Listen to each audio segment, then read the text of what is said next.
todos. Mil disculpas, hemos tenido problemas para poder contactarnos con Nati, pero parece que ya está intentando unirse a esta reunión. Mientras que Ati llega, entonces le voy a dar la palabra a Emerson Pasas, que va a ser el moderador de este espacio, para que nos haga pues la presentación de Ati y para hablar otros elementos relacionados con su charla. Muchas gracias, Emerson, por tu colaboración. Bueno, muchísimas gracias.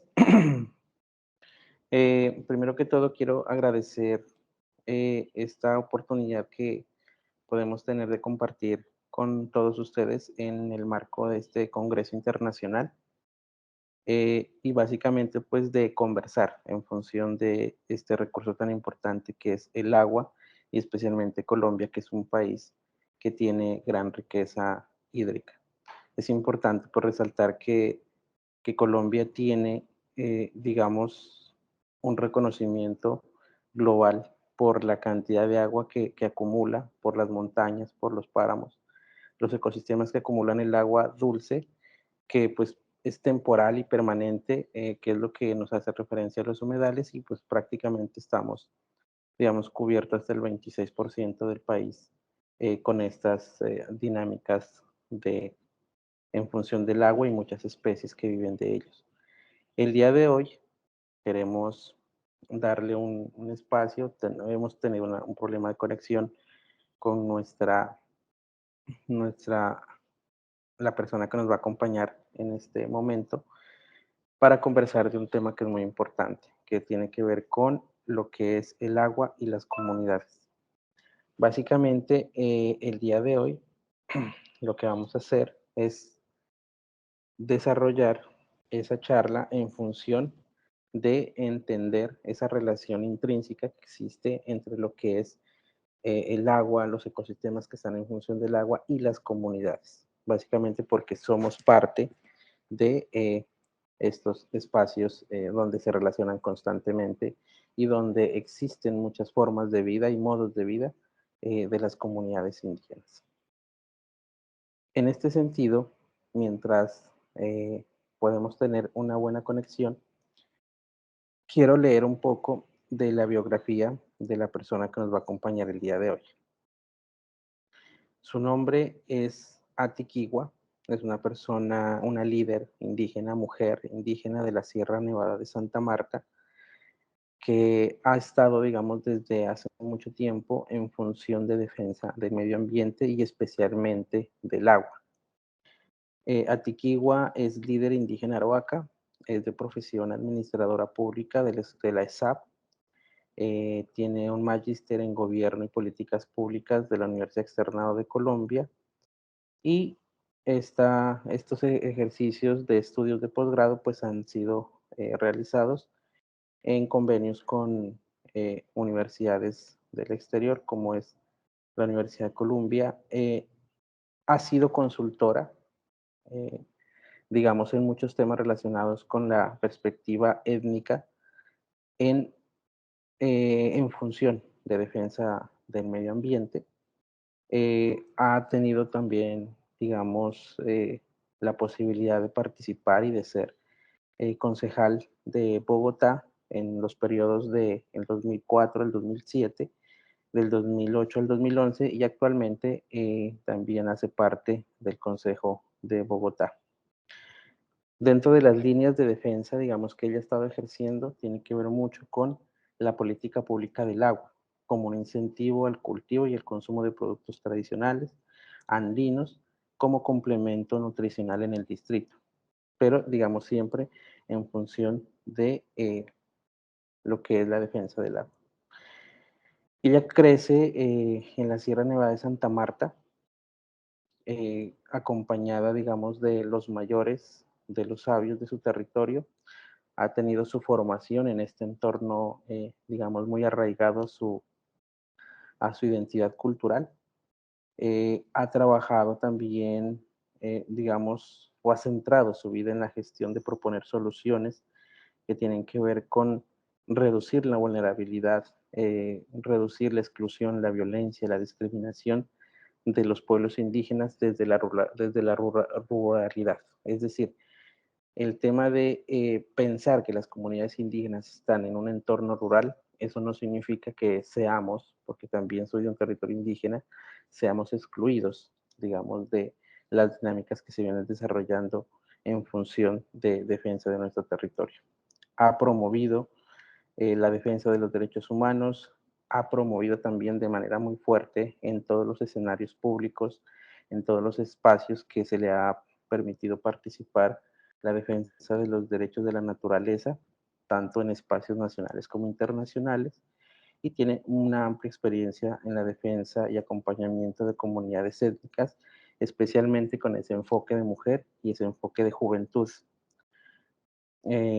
También ha sido docente en distintos espacios relacionados con diplomacia indígena, especialmente en la Universidad del Rosario, y ha estado, digamos, como en este ámbito de eh, buscar y prevalecer la participación de la mujer indígena en los ámbitos de la política nacional. En el 2018 fue candidata a la vicepresidencia de Colombia y pues como les mencioné, actualmente pues es concejal de Bogotá hasta el año 2023 y ha estado en función de formar parte de la Alianza Global por los Derechos de la Naturaleza. Los derechos de la naturaleza desde la perspectiva étnica como actores estratégicos en defensa de la tierra y pues que ha tenido, digamos, un ejercicio muy importante a la hora de promover estos procesos de defensa. Entonces, ese es como el, el resumen de todo este proceso que ha venido adelantando la concejal ATI y esperamos que sea de su completo agrado y de recepción de toda esta información. Muchísimas gracias. No sé, me confirman si ATI ya está en la sala. Muy buenos días, Emerson. Muchas gracias por tu generosa presentación y un saludo a todas las instituciones, miembros de la academia, distintas organizaciones que están aquí. Este tema pues es de vital importancia. Me gustaría pedirte, si me permites, he traído una presentación para poder ilustrar, autorizar. Me está apoyando Julián, si le autorizas la presentación de las diapositivas. Ok, ya le autorizamos. Perfecto. Quisiera, en primer lugar, honrar todas las cosmologías de los pueblos indígenas del agua. Yo he llegado a lo largo y ancho de mi recorrido por el país y también en el diálogo de saberes con los pueblos indígenas a esa grata coincidencia de que en el marco de nuestra diversidad nos une ese sentimiento que somos hijos e hijas del agua, y nuestras culturas del agua pues tienen mucho que aportarle a las políticas públicas, al ordenamiento territorial, a reflexiones en el marco de la academia. Entonces, lo que hoy les voy a compartir pues hace parte también de ese esfuerzo por avanzar en un tejido intercultural de saberes para cuidar el agua y para armonizar nuestro hábitat con el ciclo natural del agua. Entonces, quiero colocar de presente que en el marco de la agenda de los pueblos indígenas hemos considerado que es necesario construir una alternativa a los discursos y modelos de desarrollo, y ese es el buen vivir. Pero si pensamos en el alma, el buen vivir es el agua. Entonces, con este preámbulo, pues quiero iniciar mi presentación.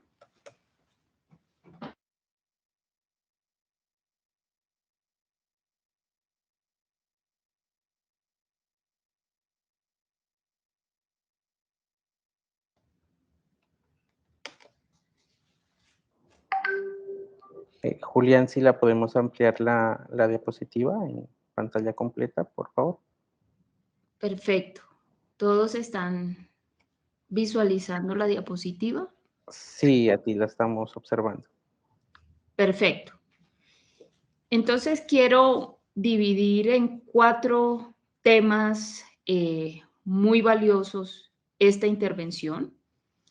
El primero, quiero exponer básicamente el contexto global del agua y, digamos, sus repercusiones en Colombia.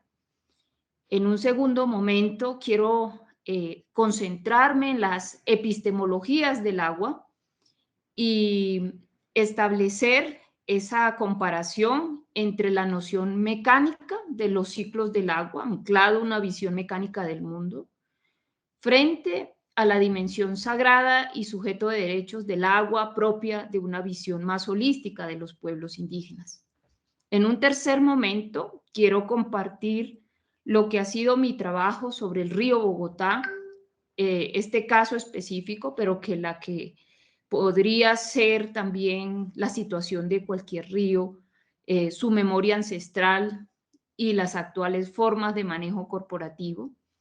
Y voy a cerrar con una reflexión de un trabajo a propósito de los 10 años de la política pública del agua, del cual soy autora, El Mínimo Vital, y cómo trabajamos en el año 2020 en dar un paso del mínimo vital de agua, el derecho humano al agua, a los territorios del agua. Este es el tránsito, digamos, del derecho al agua a la hidrópolis, a la Bacatá, al derecho a la ciudad, al derecho al territorio.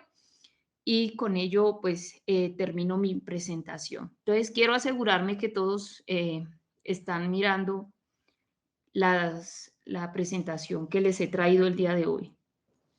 Sí, adelante, a ti se está viendo la presentación. Lo que sí le pediré el favor a Julián es si de pronto le puede dar en la parte de ampliar la Sí, diapositiva. ahí hay una dificultad para ampliarla. Si me puedes indicar cómo hacerlo, porque es bueno que ustedes puedan visualizar, sobre todo porque he traído cartografía. Ah, ok. No, entonces yo creo que avancemos en este orden. Muchísimas gracias. Perdón, disculpa, Emerson, y a ti, por favor, Julián, ve a la parte inferior, al lado de la barra de Del Zoom, Zoom, hay un, como una pantallita, pícale como un ahí, por tablerito. favor. No, no vemos tu mouse. O presiona la tecla F5, como nos recomienda Silvia. Bueno, tengamos un poquito de paciencia con estos Sí, apoyos tecnológicos, pero es importante pedagógicamente ubicarnos en el mapa para poder.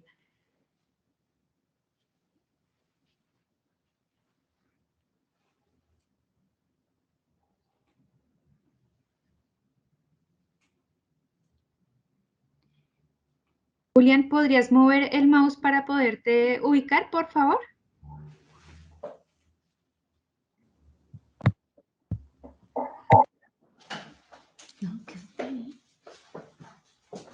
Muy buenos días. Buenos días, No, Julián. pone F5 y expansión y no lo permite el Teams. No es una cuestión de desconocimiento, sencillamente el Teams no deja expandir la imagen a pesar de que se hace en modo presentación de PowerPoint. Ah, ok. Muchas No, gracias por la aclaración. listo, Julián, yo creo que avancemos entonces con la presentación. Sí, pero sí se alcanza a ver a ti. Bueno, perfecto. Listo.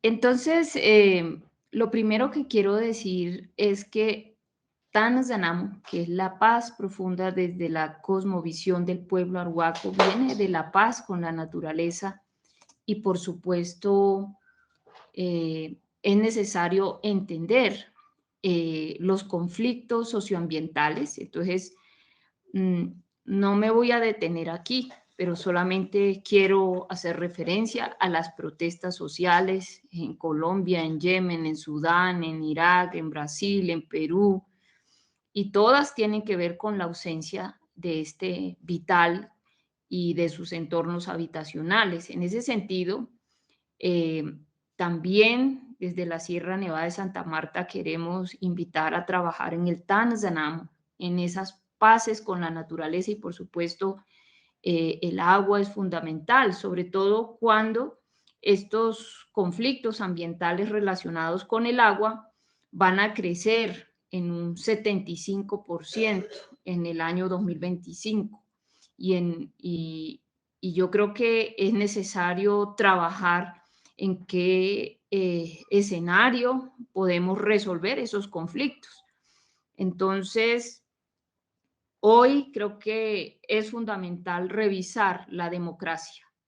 Desde mi perspectiva, estamos en el marco de una democracia agonizante con una profunda crisis representativa y, por supuesto, con esa deuda de la Constitución del 91 a la fecha de pasar de una democracia representativa a una democracia participativa, que en síntesis es la materialización del Estado social de derecho, en tanto hay una participación efectiva e incidente en las comunidades, y más cuando se trata de un tema como es el tema del agua, que en última es el tema de la vida.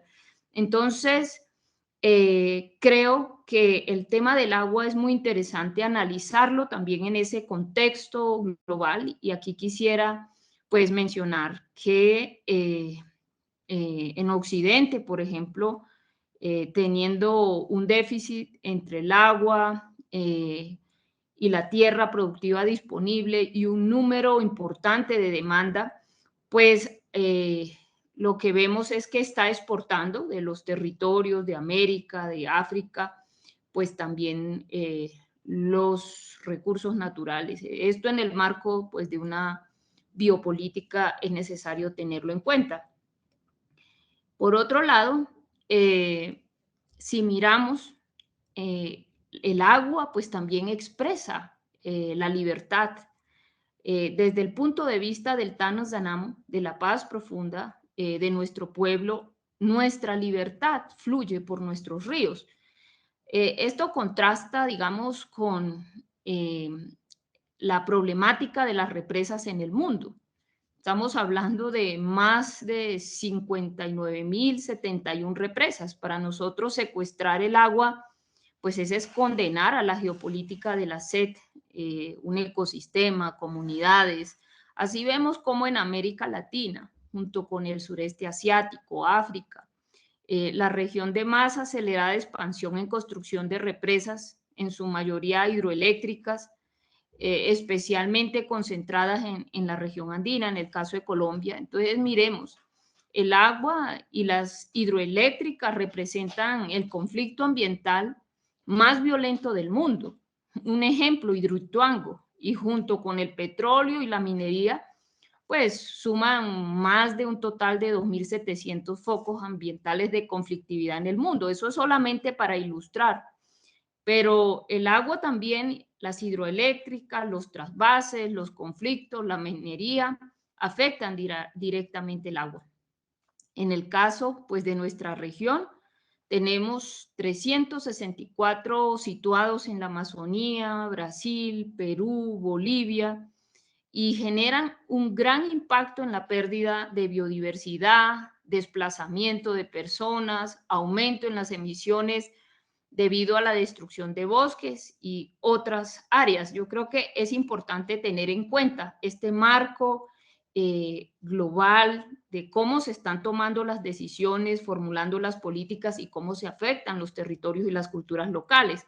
Frente a eso, por ejemplo, la interconexión fluvial para Sudamérica ha profundizado, por supuesto, en este modelo de desarrollo basado en la explotación de recursos naturales, sin una solución de fondo a la pobreza o el desempleo regional, y pues aquí hay una deuda pendiente de hacer una reflexión. Ahora podríamos colocar ejemplos de proyectos, por ejemplo en Perú, el gasoducto que corresponde pues a un consorcio multinacional. En el caso de los pueblos indígenas en Colombia, en Venezuela, pues hay una resistencia frente a este tipo de proyectos como IRSA, pues que amplían yacimientos carboníferos, construcción de puertos, exportación de minerales, caliza en la frontera entre los dos países. Y ejemplos, pues hay, por ejemplo, la represa faraónica argentina paraguaya, Y todo esto a costa de desplazamiento de pobladores y afectación de los ecosistemas. Frente a ello, pues yo quiero también dejar claro mi posición frente al neoextractivismo como una técnica de los gobiernos progresistas para eliminar la pobreza justificada por los grandes beneficios de la venta de recursos naturales en el extranjero, la generación de empleo, la llegada de capital extranjero, la creación de cadenas de valor y la dinamización de la economía en su conjunto. Estas técnicas, aparentemente buenas para la economía, entraron en contradicción con la política que apoyaba el buen vivir como nuevo marco de convivencia, ya que para muchos de los movimientos sociales la visión de un mundo económico en armonía con la naturaleza era imposible bajo la sombra del extractivismo, es decir, la oposición al extractivismo y el protagonismo por la defensa de la vida y los territorios. Hay que tener claro que comporta un alto precio para quienes protagonizan estos procesos de defensa. Entonces, aquí, por ejemplo, ya hay una información de revistas que le hacen seguimiento a este tema, por ejemplo, Sustainability, en el periodo 2002-2017, pues nos cuenta que fueron asesinados 1.558 personas en 50 países por defender la naturaleza frente a estos proyectos extractivos. La mayoría de estas personas en América Latina y el Caribe. Yo quiero pues rendir un sentido homenaje a la memoria de todos los guardianes y guardianas del agua, de los defensores de la naturaleza.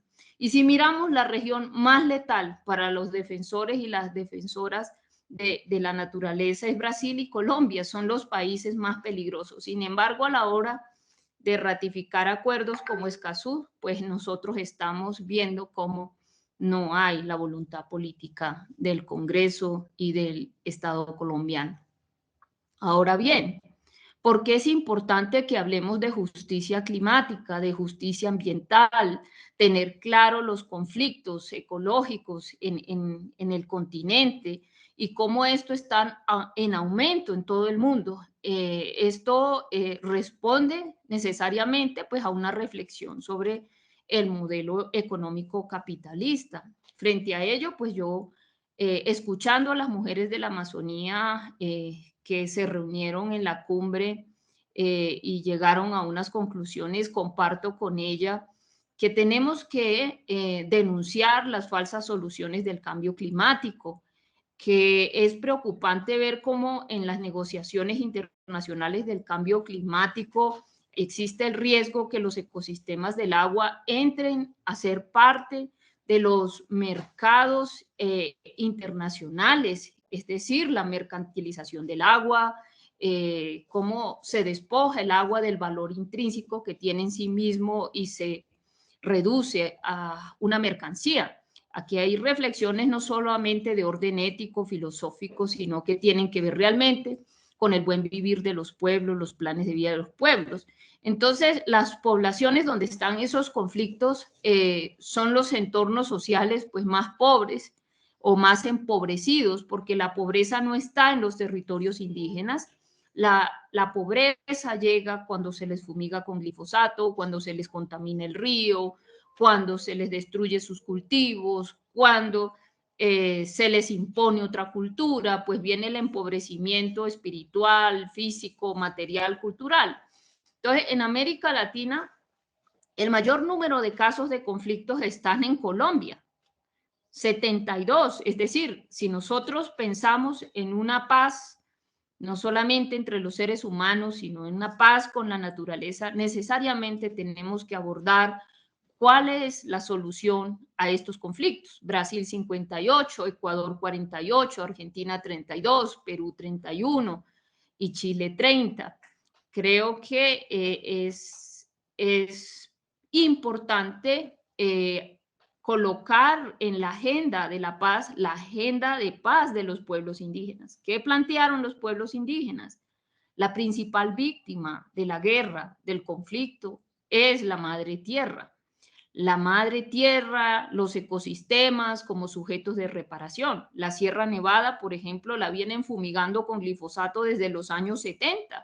Los impactos que eso tuvo para el sistema respiratorio de las aves, de los animales, el labio leporino de los niños. Seguimos nosotros desde el Estado haciéndole la guerra a la naturaleza. Tenemos que pensar en cómo avanzar en esa agenda de paz, que no es necesariamente la paz liberal o la paz conservadora o la paz de la izquierda o la paz de la derecha, no, es la agenda de los pueblos indígenas de la paz con la naturaleza, que implica reconocerle la dignidad a la tierra y entender que la tierra también es sujeto de reparación y salir de estas perspectivas antropocéntricas, desde donde se han hecho las políticas públicas, desde donde se analizan los problemas. Ahora quisiera referirme la relación que hay entre el agua y los suelos vivos y los suelos, la tierra viva, como base también del buen vivir. Y manifestar, miremos aquí en estos mapas, la preocupación por los suelos degradados por salinización. En total de 14 millones de hectáreas, es decir, el 12.3% del área continental e insular de Colombia, está hoy afectada. Y esto fundamentalmente por actividades agropecuarias, turismo inadecuado, minería, deforestación. Pero bueno, quisiera centrarme en el tema del modelo de la agricultura en Colombia, en especial el extractivismo agrícola, porque pues es un sector que hace uso del agua. Entonces tenemos pues que también además contribuye a la erosión del suelo, y coincide con las zonas más pobladas y tiene que ver cómo vamos a resolver el tema del estrés hídrico, sobre todo en el Caribe. Sobre todo yo he recorrido el Cesar de 25 municipios, 23 están en Palma. Miremos algunas cifras que nos dan algunas organizaciones internacionales sobre la extracción hídrica en Colombia. Es superior a los 11.767 kilómetros cúbicos, de los cuales más del 50% del total se deriva del sector agrícola. Entonces, si no avanzamos y salimos del fascismo alimentario y pasamos a la reconversión agroecológica, lo que implica pues una gestión sustentable del agua en Colombia, que implica repensarnos el sector agrícola. Yo quiero hacerle un reconocimiento a la Asociación Agroecológica Indígena y Campesina de la Sierra Nevada de Santa Marta, quienes avanzan en Sarinzuba, haciendo los suelos, haciendo los abonos líquidos y sólidos, recolectando los microorganismos de los bosques vírgenes, llevándolos, cuidándolos y multiplicándolos para empezar esa cultura regenerativa, recuperar los suelos y decir que Colombia hoy no tiene una política de conservación, de recuperación, de adecuación de suelos como el pilar de la soberanía de una nación. Una nación es soberana cuando es capaz de producir lo que consume. Y realmente la salud pública, la salud colectiva, depende de los suelos vivos. Yo creo que la peor idea que se le ha podido ocurrir a la humanidad fue haber envenenado los suelos que producen los alimentos. Ese es el fracaso de la revolución verde, tóxica, que además de contaminar el agua, por supuesto, degradó los suelos, pero también creo que afectó la salud humana. Y bueno, si una conclusión nos deja esta pandemia, tenemos que entender que la salud humana depende de la salud de los animales, depende de la salud de la tierra, y vamos a tener que construir un modelo económico más saludable, más justo, más sustentable y sobre todo que sea el cimiento de la paz. Entonces, este es el sector que más agua consume en el país frente a otros como la energía, el doméstico, el acuícola, el pecuario, el industrial, pero sobre todo estamos hablando del extractivismo agrícola. Bueno, no tengo tiempo para hacerles una ilustración de lo que es el cultivo de la caña de azúcar en el Valle del Cauca. Por supuesto que esta es una historia que nos narra pues unas particularidades dependiendo quién nos las cuenta. Para el amo blanco es una historia de éxito, para el negro es una historia muy triste. Pero no me voy a detener aquí, tendríamos que pasar por el café, que es el producto agrícola con mayor consumo hídrico. Bueno, la idea es poder simplemente hacer una reflexión sobre los retos que tenemos en Colombia. Miremos ahora el tema del acceso al agua en nuestros municipios.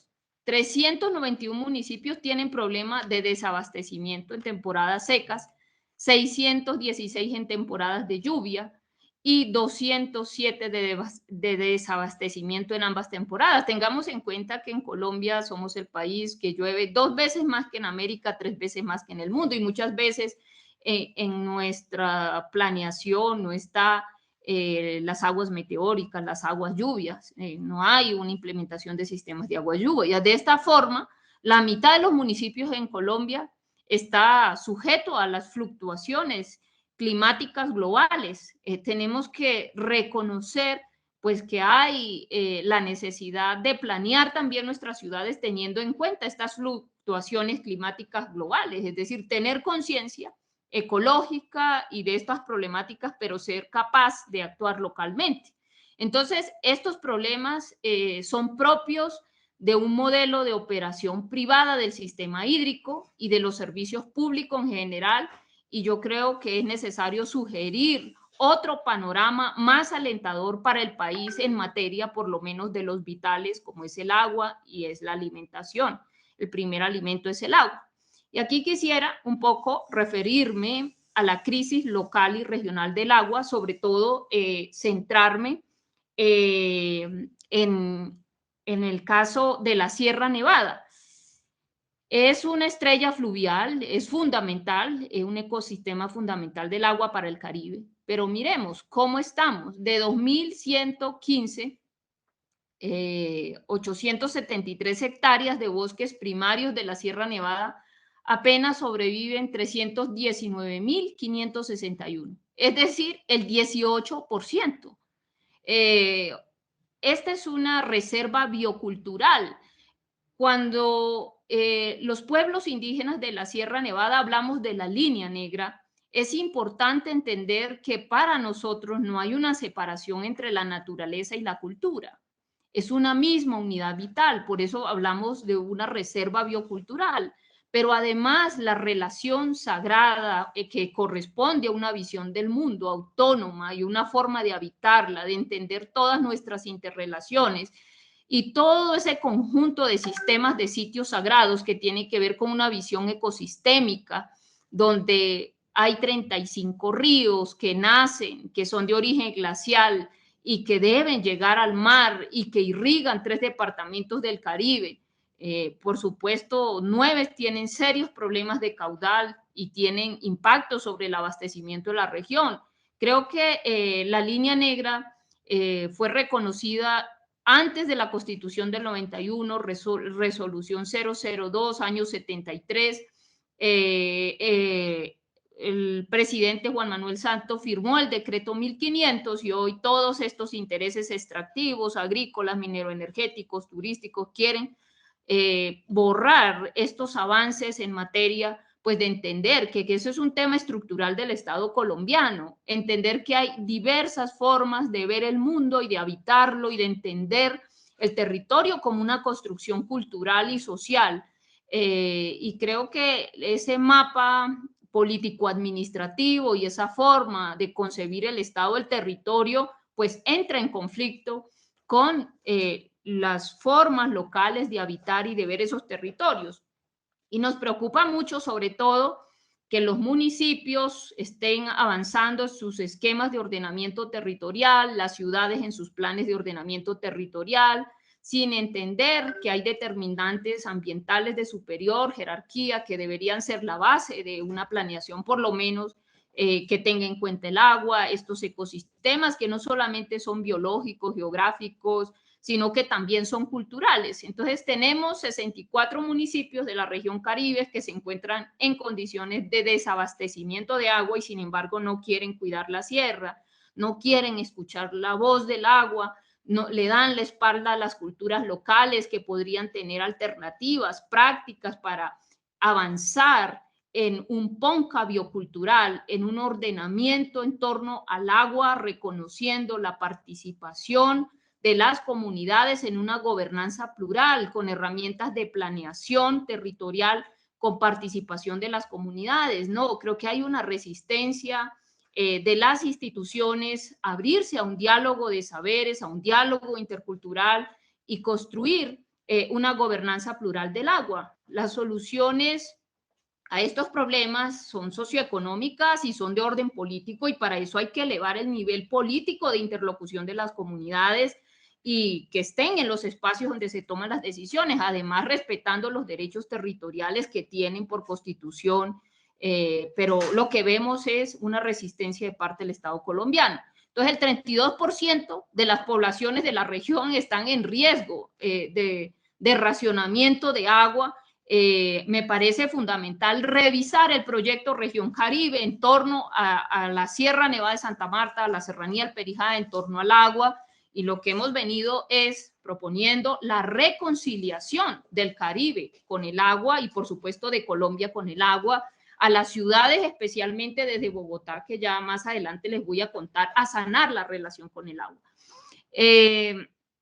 Entonces, quiero pasar a otro tema que creo que aquí, miren ustedes en el mapa, y quiero hablar de Yuma. Yuma, que en lengua indígena significa el alma de nuestra tierra, es el cuerpo de Colombia. El 80% de los colombianos habitamos sobre la cuenca del río Magdalena, el río Bogotá, el río Cauca, el río Medellín. Son ríos hermanos y todos estos ríos fluyen al Mar Caribe. ¿Qué tenemos? Miren ustedes, 43 bloques destinados para exploración y producción de yacimientos no convencionales, de fracking, fracturamiento hidráulico, que tienen un impacto potencial en al menos 300 municipios del país, principalmente en los departamentos de Cesar, Santander, Boyacá, Cundinamarca, Tolima.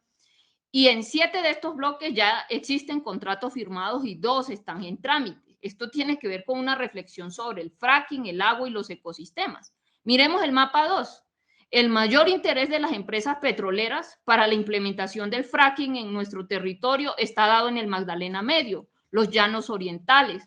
El hecho de que hoy existen bloques destinados para explotación no convencional en zonas de cordillera en el centro del país enciende las alertas frente a un riesgo potencial para la contaminación del agua de millones de habitantes de la sabana de Bogotá.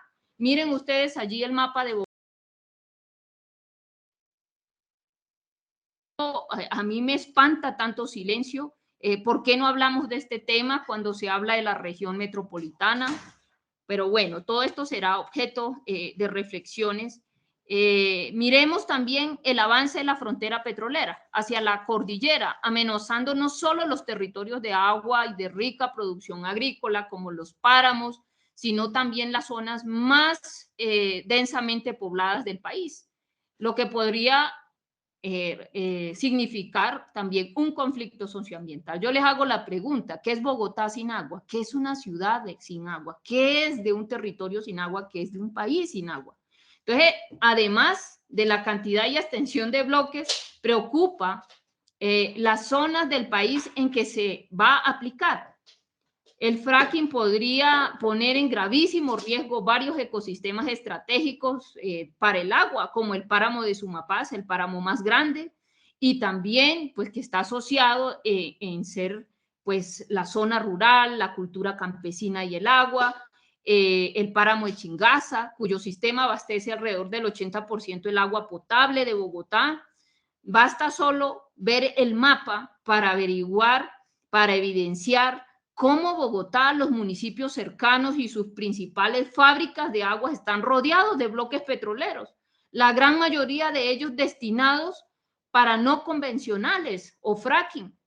Esa es una reflexión que les quiero dejar allí planteada. No me voy a detener allí porque solo este punto ameritaría que hiciéramos una pausa, pero voy a pasar a otro tema igualmente muy importante que tiene que ver con las epistemologías del agua.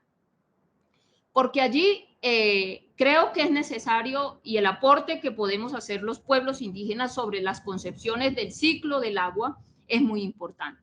Entonces, lo primero que quiero decir, en el ciclo hidrológico del agua circulan continuamente los océanos, los continentes, la atmósfera, y la interrelación va desde las fuentes líquidas de agua, sus diversos orígenes, lluvia, fuentes subterráneas, ríos, océanos, los procesos de evaporación y condensación en la atmósfera, la reversión del agua en la superficie terrestre a través de las lluvias. Si pensamos en el cuerpo humano, para nosotros la Tierra es como un cuerpo, es ese sistema sanguíneo de la Tierra, ¿no? Hay que verlo así. No obstante, el ciclo mecánico sustrae al agua de su ciclo natural y la somete a un proceso artificial para reducirlo simplemente a la concepción de consumo domiciliario. Entonces, de servicio público, desde la captación, la potabilización y la distribución. A partir de ese momento, el agua se degrada. Necesitamos un proceso de depuración también artificial para garantizar su retorno a la naturaleza con un margen de sanidad y bajo impacto ambiental. Nosotros aquí en Bogotá, por ejemplo, traemos 14 metros cúbicos por segundo limpios a los hogares. ¿Y cómo lo devolvemos al río Bogotá? El río Bogotá es una vergüenza. Este ciclo artificial está trayendo un problema porque además al intervenir y transformar la base de la vida, el agua está transformando los ciclos y la estructura de toda la vida. Allí, pues quiero recordar la memoria sagrada del agua y empezar aquí por Bogotá. Miremos el significado que tienen las lagunas para las culturas. Son úteros de la madre. Son quienes fertilizan simbólicamente al recibir los pagamentos, las ofrendas. Guatavita, de donde emerge Bachué.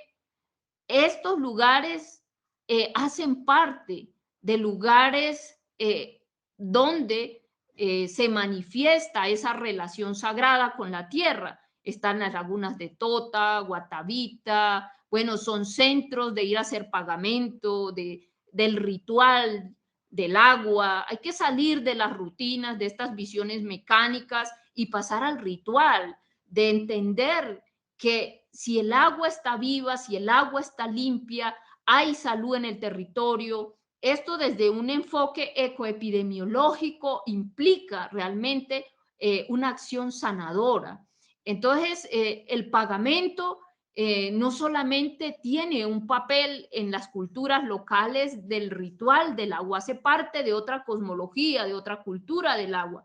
Y así tenemos también una línea negra en Bogotá, que son las lagunas madres de este territorio, los humedales.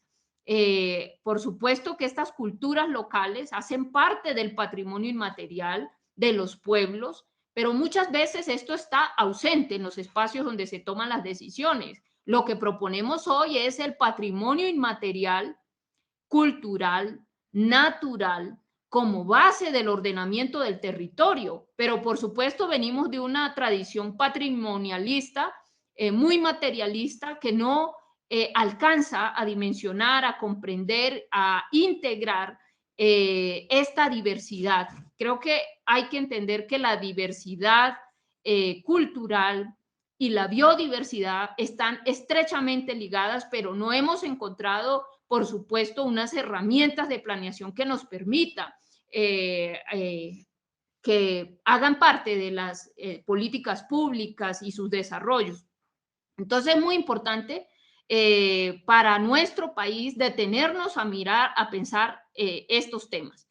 Ahora, si miramos, pues un tema de la Constitución del 91 fue entender el patrimonio arqueológico de nuestro país como un elemento de superior jerarquía de otras herramientas. Eso está regulado, pero en lo que refiere al agua, que tiene que ver con las técnicas ancestrales de manejo del ciclo del agua, nuestro país tiene todavía una deuda muy pendiente con la Mojana, pero quisiera, bueno, solo centrarme un poco en lo que está pasando hoy en Bogotá con los camellones, con todos estos patrimonios arqueológicos, USMES, que están en el pie. Son 800 años de rituales ininterrumpidos al agua, es la memoria prehispánica del agua y en últimas es la memoria territorial más profunda de Bogotá. Y estas técnicas, por ejemplo, intercalan el frenado de las aguas para retener sus sedimentos en las zanjas, obtener una reserva de humedad para el verano. La superposición de distintos sistemas de canales indica un largo trabajo de periodo para su acondicionamiento. Y por supuesto, si miramos también cómo esto realmente hace parte del debate, de las decisiones que tenemos que tomar, pues vemos que ahí todavía nos hace falta un largo trabajo. Ahora bien, muchos piensan que es una pendejada hablar de los derechos de la naturaleza y yo creo que eso hace parte de lo atrevido que es como la invisibilización y el racismo epistémico. Yo creo que no va a haber justicia climática hasta que no haya justicia cognitiva, hasta que no reconozcamos los sistemas de conocimiento de los pueblos indígenas. Es que si miramos el mundo, el 22% de este mundo es territorio indígena. Es en ese territorio indígena donde se alberga el 80% de la biodiversidad. Y esta biodiversidad no es un hecho fortuito, es una construcción también de las comunidades locales, de sus sistemas de conocimiento, pero no podemos nosotros avanzar en una justicia climática, en una justicia social, sin reconocer los sistemas de conocimientos locales, sus epistemologías, sus ontologías políticas, y esto implica entender por qué la tierra tiene dignidad para los pueblos. Entonces, esta agenda de los derechos de la naturaleza avanza con dificultades políticas, académicas, económicas, pero es un esfuerzo de las comunidades locales que yo quiero invitarlos a todos a sensibilizarnos frente a eso. En el río Atrato, Chocó como sujeto de derechos, el reconocimiento de los guardianes y guardianas. A veces al Estado le queda grande tener voluntad para sacar adelante estos avances formales en materia de una nueva ética ambiental, de una nueva ética biocultural. Está el páramo de Pisba en Boyacá, está la región de la Amazonía colombiana, además que tiene que ver con los derechos también de las futuras generaciones. Está el afluente Coello, Conveima, Cocora en el Tolima, el río Cauca, el río Magdalena, el río Quindío, y por supuesto que aquí hay tensiones. Las estructuras sociojurídicas coloniales se niegan a dialogar con la ley de origen de los pueblos, donde la tierra no es una tierra baldía. Estos eran conceptos jurídicos que utilizaban para expropiar a las colonias, y seguimos legislando de esa manera en Colombia y seguimos pensando el Estado desde esa manera. Entonces, ¿dónde queda el sueño de una nación multiétnica y pluricultural? En el exterminio físico y cultural hoy de los pueblos, en el estado inconstitucional de las cosas. Para eso es necesario construir unos marcos analíticos de construcción de políticas públicas sensible a la diversidad cultural del país. Y allí tenemos unos grandes desafíos como Estado, porque no tenemos todavía una política de Estado. Lo que tenemos es gobernantes de turno que manejan los temas a su antojo, y finalmente en detrimento de la dignidad de los pueblos indígenas. Entonces, los ríos como sujetos de derecho es una dimensión de la gobernanza, y quiero simplemente resaltar 3 sentidos. Son iniciativas sociales y comunitarias locales a través de los cuales las comunidades, a través de acciones populares, tutelas, influyen y resisten frente a intereses multinacionales. Son acciones que se orientan en la necesidad de un entorno local sano, saludable, justo, sustentable. Tiene que ver con la paz territorial a partir de una relación sustentable, armónica con los ciclos y procesos vitales de la naturaleza, en especial con el ciclo natural del agua. Pero no esa visión mecánica y ese ciclo artificial del agua, no, el ciclo natural del agua. Son acciones que conectan los intereses locales con los intereses de la biosfera hacia la superación del calentamiento global. ¿Qué quiere decir? Que el futuro de nuestra biosfera depende de la conservación de esos ecosistemas. Es la mejor estrategia contra el cambio climático y el respeto a esas culturas locales. Allí tenemos pues que avanzar en una conciencia. Y podría detenerme aquí también, pero bueno, el tiempo no nos lo permite y quiero simplemente centrarme en una experiencia como concejala de Bogotá, de trabajo del río Bogotá. Entonces, quiero resaltar el río Bogotá como un ecosistema donde todavía hay una gran biodiversidad. Se estima, según investigaciones de la Universidad Nacional, que hay más de 90 especies de fauna, de flora. Yo creo que cuando hablamos de hábitat tenemos que trabajar por un hábitat seguro y limpio para todos los seres y especies de la tierra y reconocer el derecho natural al sustento, a la vida, que tienen todos los seres y especies de la tierra.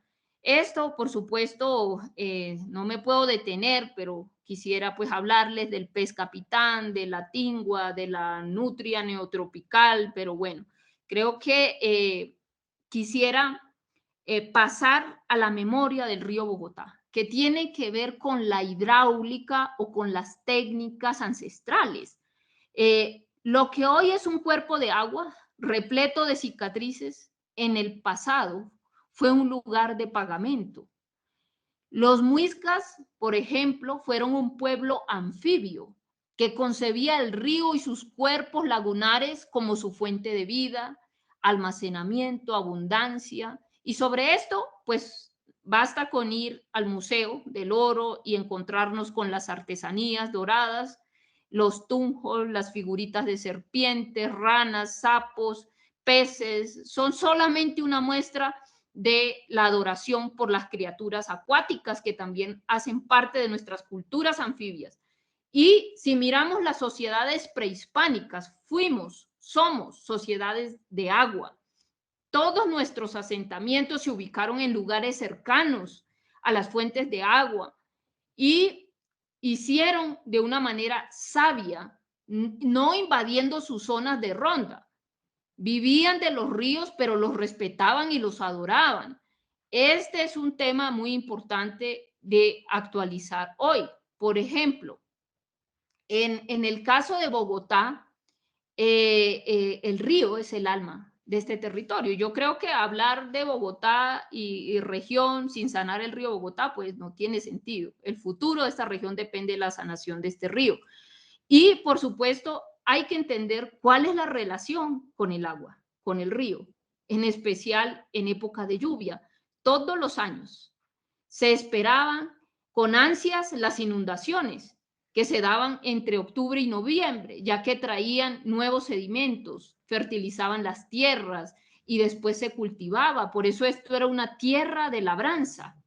Y creo que hoy las decisiones y la relación que hay entre el río, por ejemplo, y los suelos fértiles, el verdadero dorado son los suelos de vocación agrícola. Suelos que deberían ser salvaguardados además para resolver un problema social muy grande, que es el problema del hambre. Lo que hemos visto en Bogotá es la pandemia del hambre.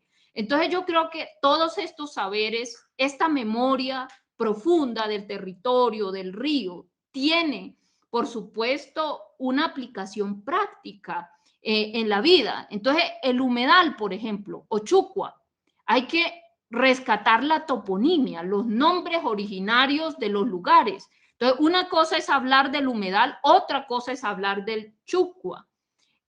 Hablar de Chucua es reconocer todos estos significados, todas estas interrelaciones que hay entre las especies. Y yo creo que es muy importante entonces recordar las toponimias. Entonces, en la capital, por ejemplo, el Tibabuyes, después le pusieron Juan Amarillo, no, hay que hablar del Tibabuyes. Y no tengo tiempo para contarles qué significa cada nombre, pero eso nos va dando otra cartografía. Entonces, todo esto tiene que ver que hoy todo esto está disperso, no hay un sentido, una lectura territorial de conjunto. Entonces, las piedras únicas que fueron colocadas en el humedal de forma cuidadosa, en alineación con la constelación de Escorpión, en el Jaboque, además de ser un asentamiento, es un santuario ceremonial y es un observatorio astronómico de un territorio que también tiene sus lugares sagrados. Son 20 en total los monolitos. Pocos se mantienen de pie en su posición original. Durante las investigaciones arqueológicas que se dieron, se reconoció que varios han sido movidos, modificados de su posición y espacio. Yo creo que lo que hace singular a Bogotá es su patrimonio natural, es su patrimonio cultural. Hoy las ciudades deben reivindicar su identidad. Esta parece que es una ciudad sin identidad, que desahucia todo su patrimonio arqueológico, natural, y eso se refleja en el profundo desencuentro de esta visión moderna de ciudad con el agua. Además, pues los caminos construidos del agua, los caminos de la labranza, que hoy son denominados camellones. Los camellones son montículos construidos con la naturaleza misma, fueron hechos para la agricultura o la cultura de la tierra, la siembra en territorios inundables y para servir como caminos de comunicación dentro del humedal. ¿Por qué los estamos destruyendo? Ese es el desahucio, ese es el menosprecio por la cultura local y me duele muchísimo que avance una mirada del plan de ordenamiento territorial homogenizante, muy propia de esta perspectiva occidentalizante moderna, dejando atrás la posibilidad de dialogar con la memoria profunda del territorio, que es el agua, que son sus culturas locales, para resolver problemas de hoy como el hambre, como la sustentabilidad. Entonces, no tengo tiempo para ahondar, pero fíjese que este es un tema que me gustaría recomendar que lo trabajemos no solamente en la región central, sino en el Caribe, el caso de La Mojana, bueno, y otros casos. Entonces, para hablar en términos generales de lo que le pasa al río Bogotá, simplemente quiero decir que el problema es de origen socioeconómico otra vez.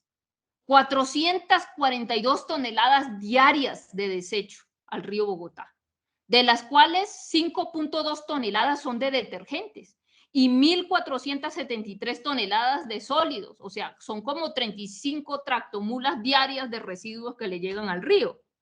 Y solo el 35% de las aguas residuales recibe tratamiento. Yo les pregunto, allí está, por supuesto, las actividades agropecuarias industriales que aportan el 32% al Producto Interno Bruto Nacional. Entonces, si miramos el origen del problema, es de origen socioeconómico. Sin embargo, cuando pensamos en la solución, no es suficiente hacer plantas de tratamiento, descontaminación, que son costosísimas y no resuelven el problema de fondo. Ahora, este es un problema también fundamentalmente político. Cómo nosotros avanzamos en una conciencia política a la altura de esta pandemia y del cambio climático y de la crisis civilizatoria que se refleja en el profundo desencuentro de la cultura con la naturaleza, de la ciudad con la naturaleza.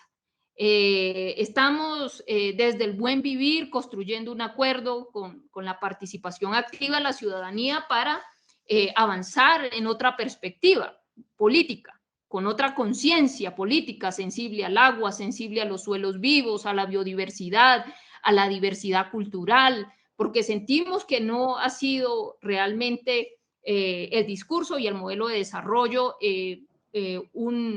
una solución a las problemáticas que hoy aquejan a la ciudad y a nuestro país. Entonces, falta decisión política para la implementación de un modelo de manejo del agua responsable y del río. Entonces, hasta la fecha, y según las informaciones de la Corporación Autónoma Regional, en la cuenca del río se han perdido más de 9.000 hectáreas de páramo, y en diferentes puntos de la cuenca se ha presentado una alta afectación por las descargas puntuales de aguas residuales. Lo anterior pues ha llevado a que el río Bogotá tenga un grado 8 de contaminación sobre una escala de 10. Por eso su importancia ambiental, la recuperación, no solamente para Bogotá, para nosotros este es un río hermano del Yuma y por supuesto termina también en el Mar Caribe y nos duele su estado, pero creemos que hay que salir de estas concepciones pues a una visión mecánica del mundo. También hay soluciones mecánicas. Entonces, si pensamos que las PETAR, por ejemplo, son una solución tecnológica al río, pues ya nos hemos dado cuenta de lo que ha venido pasando. A pesar de las grandes inversiones que se han hecho y de los esfuerzos, el río cada vez está más muerto. Y tenemos que revisar pues realmente esto para dónde va. La Organización Mundial de la Salud señala que el 86% de los campesinos que acceden directamente a fuentes de agua potable, solo el 40% tiene agua tratada. Esa es otra profunda injusticia que tenemos aquí en Bogotá y la región. Entonces, sí. Qué pena con usted, a ti. Digamos, creo que vamos a cerrar aquí y luego pasamos a la sala VIP donde vamos a poder seguir, digamos, discutiendo o conversando sobre este tema, pues son reglas del Congreso. Entonces, no sé si cerramos en este punto y en el link, en el chat les dejé el link para entrar a la sala VIP donde incluso también esperaríamos que entre usted, a ti. Bueno, si me permite, cierro. Yo tengo plenaria y tengo POT, entonces me gustaría pues finalizar diciéndoles que Bacatá Hidrópolis es una propuesta desde el buen vivir para reconciliar a Bogotá con el ciclo natural del agua, donde el río Bogotá pues es importante y que estamos organizando una red de comunidades del agua a partir de los microterritorios del agua, a partir de la memoria profunda del territorio y pues pasamos del mínimo vital del agua, digamos, a el derecho a la ciudad, el territorio y fundamentalmente cómo desde los pueblos indígenas pensamos que podemos sanar nuestra relación con el agua, avanzar en los hidrobarrios y que todos están invitados a ser parte de este gran tejido de una gobernanza plural del agua. Necesitamos avanzar en el control democrático del agua y la comida y ese es el paso de una democracia agonizante a una democracia vital y reconocer el papel de esa legión de mujeres en Bogotá que han estado al frente de la defensa de los humedales, del río, de los páramos y por supuesto la construcción del buen vivir para Bogotá. Muchísimas gracias, me encantaría poder estar hasta el final, pero debo estar en plenaria y inicia hoy el debate del POT. Ok, muchísimas gracias, concejalati. De verdad para nosotros es un honor tenerla también en este espacio. Claro, las dinámicas del tiempo y las responsabilidades que usted debe tener, digamos, en el marco de su función como concejal, entendemos claramente la premura del tiempo. Lo que sí quiero mencionarle también es que hay muchas preguntas que nos hicieron. Desafortunadamente el tiempo no nos da, sin embargo nosotros vamos a hacer a los compañeros que dejaron y compañeras que dejaron sus preguntas, vamos a organizarlas y de pronto la estaremos molestando, concejalati, para que de pronto demos respuesta a esas preguntas, porque sí son preguntas que están, digamos, en función de su intervención y también importante su exposición porque pues nos aclara muchísimo sobre ese desconocimiento que tenemos muchas veces sobre esa relación intrínseca y directa que hay entre lo que es el agua, lo que es las formas de vida y aún más ese conocimiento ancestral y territorial que existe y que funciona hasta el momento, porque pues gracias a eso gran parte del territorio nacional, casi el 27% ha estado en mayor estado de conservación gracias a esas prácticas ancestrales y culturales. Muchísimas gracias, concejal, por su tiempo, por su espacio, por su... Muchísimas gracias, Emerson. Y quedo atenta a las preguntas para responderlas por vía virtual y bueno, que tengan una muy buena jornada de trabajo. Muchísimas gracias, concejala. Compañeros, entonces pasamos a la sala de VIP para seguir conversando sobre la exposición que nos hizo la concejala.